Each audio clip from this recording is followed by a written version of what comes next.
Hello, what is up guys? Evildoer here today, back with another Black Desert video. Today's video we're going to be taking a look at all of the information that dropped this weekend regarding Black Desert's future, as well as Crimson Desert. And this video is probably going to be long as crap, so I'm just going to get right into it. We'll start off with the Crimson Desert news because it is the shortest and easiest to cover. For those of you that don't know what Crimson Desert is, it is a PvE-inspired version of Black Desert, basically. And I was really looking forward to this one. I'm sure a lot of you were as well, and basically it has been delayed indefinitely. And just to erase confusion, here's the definition of indefinitely. We've decided to delay Crimson Desert's release. We'll provide an updated schedule in the future. Indefinitely. So anyway, that's pretty crappy news. But don't worry, the rest of this video is going to be positive. I figured I'd give you the bad news first, and then the good news. Anyway, the second bit of information that came regards Black Desert, and it is a letter to Black Desert adventurers. It was posted on July 31st, which I believe was Friday afternoon, and it's over on the Korean Play Black Desert website. Now this post is in Korean, which means it's probably difficult for a large portion of people that watch my videos to read, but Google does have a translate feature that you can run in the top corner on a Google Chrome browser, so that is what I've done here to translate it. This is linked in the description below. You can look through it at your own leisure if you think that I am skipping things on it. Also, user Sarah HD over on Reddit has made a post basically covering this letter and knocking it down to bullets, which are super easy to read, and this is also linked in the description below. But just combing through this letter quickly to show you the stuff you probably care most about. First things first, we have the Corsair Awakening teased right here. It comes with the text that it will use a unique weapon that combines a harpoon and a sword.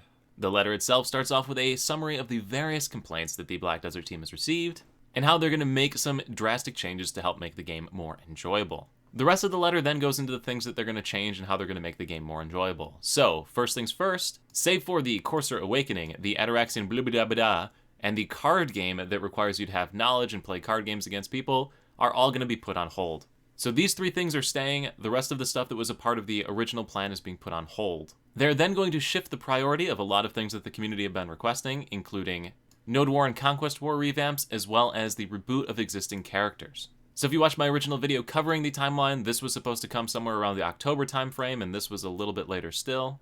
So all of these are going to be prioritized and pushed up in the timeline. The next bit of information that comes through in this letter is how the value of the mansion, the number of contribution points you'll need for it, has been dropped from 50 to 5, which is a nice quality of life improvement. So something to look forward to on that. Then we have the Terminate Event, and basically saying, hey man, we're sorry that we made the Terminate Event the same as last time. We're going to make it more fun in the future, starting with the Halloween event. We then have more detail on the PvP changes that'll be coming, and it's basically saying they're going to be looking into various feedback information and trying to adjust it to make it more enjoyable, with a specific call out to the 10v10 crew battle mode. So for those of you that watched my video from December, you'll know that this is basically the game's foray into esports, and they're going to have like a World Cup of it and blah blah blah. So something interesting to keep an eye on as they continue to advance this. And the final bit of major news from this is about the character reboot system. So as we mentioned a second ago, the original reboot timeline was October for character reboot. They've instead pushed this to the end of August, and what they're going to do is go one class at a time through all the different classes, put them out on the test server. People give them feedback, they'll make adjustments to it based on the feedback, and then release it all to the live at a later time.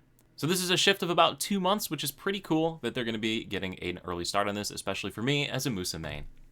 So once again, if you don't want to go through this, there is a nice summary over on Reddit by Sarah HD. Highly recommend reading through it.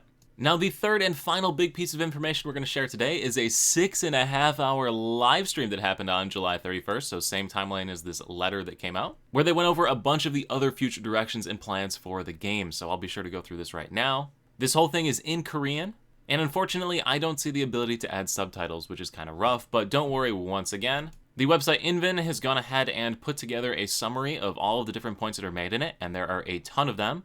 Same thing as before, you can click Google and translate it to English up in a Google Chrome browser, or same user, Sarah, over here on Reddit, has also taken these same bullets and broken them down into easier English to understand, so you can go ahead and read through the notes here as well. Now, I don't speak Korean, and I barely speak English, so unfortunately, I'm going to have to rely on these translations here while I give you this information. If I'm drastically wrong, or if these pages are drastically wrong, please call me a bad person.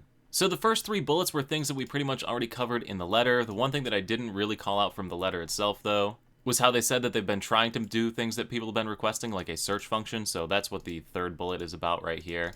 That they've been putting convenience patches in to try and make it better and blah, blah, blah, blah, blah. But first ones are things we already talked about. Fourth bullet is that they're going to make costumes more mix and matchable. Fifth bullet is what we already talked about character reboots. So how that's coming at the end of August and working its way through rather than the middle of October. Sixth bullet is that they're going to try and make tubular gear more easy to upgrade by allowing you to exchange blackstones for different fail stacks and whatnot, and also make AFK training easier, I guess, by making it easier to find scarecrows. Seventh is saying that they want to have more open communication with the player base, as well as have a sort of monthly dev letter like this one that we saw before. So that's kind of really cool. It's always nice when a developer wants to interact with the community. The eighth bullet basically says Black Desert is a PvP-based game, so screw you life skillers. 9 basically says that they listen to the feedback of players about balancing classes, but it's difficult because everybody wants different things. 10th bullet basically says the infinite pot is going to have a weaker version of it that you can get. I think if I'm translating that correctly, they're going to have a new treasure with a slightly weaker efficiency. So something along those lines. Next up is character customization, something about new looks and hairstyles with the character reboot coming later this year. 12th bullet is about a one-time password usage on the marketplace. I don't really know what this is even talking about. I know we have it on login. 13th bullet is about the camouflage outfit. So the camo outfit in PvP that makes it hard for people to get seen and blah blah blah like that. And the bullet is basically saying that it's a pain in the butt to balance and there's all sorts of different problems with that, so they're working on it. 14th bullet is talking about cooking utensils and probably alchemy equipment as well, making it rechargeable rather than a consumable. 15th bullet is about the changes that we talked about in the dev letter for the mansion. The 16th bullet talks about making like Dark Souls bosses where when you die you have to do something again. I don't really know what's going on with that one. 17th bullet is about a chief maid thing that you could buy that allowed you to be double charged basically for the same sort of effect. They're going to add the function to existing maids. 18th bullet is that they're going to have a way to remove buffs on your character, which is pretty cool if you eat the wrong food item or something. 19th bullet is that there's going to be a pause function for scrolls. So if you use like a 1-hour scroll and you want to take a break for 15 minutes, you can turn it off, and then you can turn it back on later when you want to come back and grind. A nice quality of life feature. 20th bullet doesn't really do much or say anything.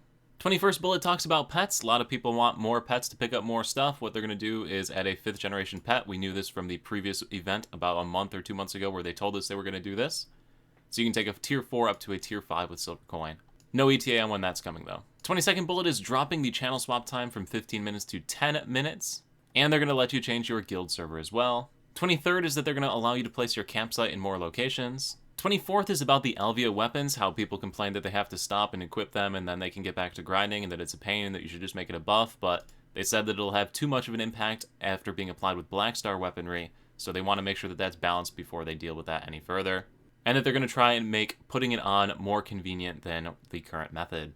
25th is going to be some more expanded items that can end up in the family inventory. Right now it's kind of just like buffs and potions. The 26th option is about damage numbers. A lot of people have been asking to see their damage on screen when they're having combat and whatnot. They don't want to add it in because they're afraid it'll make it restrictive for people to join into various parties that you need to reach certain DPS numbers. So that's the deal with this one. But they're going to put it on the global lab, so maybe it'll end up on the live server someday. 27th is about revitalizing the Altar of Blood and Savage Rift by making it a seasonal type system. 28 is that they're going to continue to improve grinding and story content and blah blah blah blah blah. 29th is that they're going to make it easier to progress your guild. 30th involves ocean-related content, so they're going to add a Carrack skin. They're going to do some upgrades to the galley, which I'm assuming means guild galley. And they're going to think about making the basic swimming speed a little bit higher. 31 involves the game's UI, so they want to improve the knowledge UI to make it a little bit easier, as well as have the ability to switch between PvE and PvP crystals during your combat. So neat little features that might be added in the future. And the final bullet is about Imperial deliveries and what adjustments they might make to that in the future, basically saying that it's an important part of the economy and they need to make sure that it is balanced. So yeah guys, a ton of information about the future direction of the game, a lot of stuff. Once again, if you are able to understand Korean, you can go ahead and watch the live stream itself and hear it right from them. You've got Invin Global, and you also have the Reddit post here for all of this different information. All of it's linked in the description below, and you can watch it there. So anyway guys, I do hope you found this video helpful. I hope it's going to give you something to look forward to in Black Desert. If it is, do let me know in the comments below. If it's not, let me know in the comments below. Tell me what you think. And anyway guys, thank you once again so much for watching. I will see you at the next live stream over on Twitch, the next YouTube video right here, or wherever I happen to see you. Peace.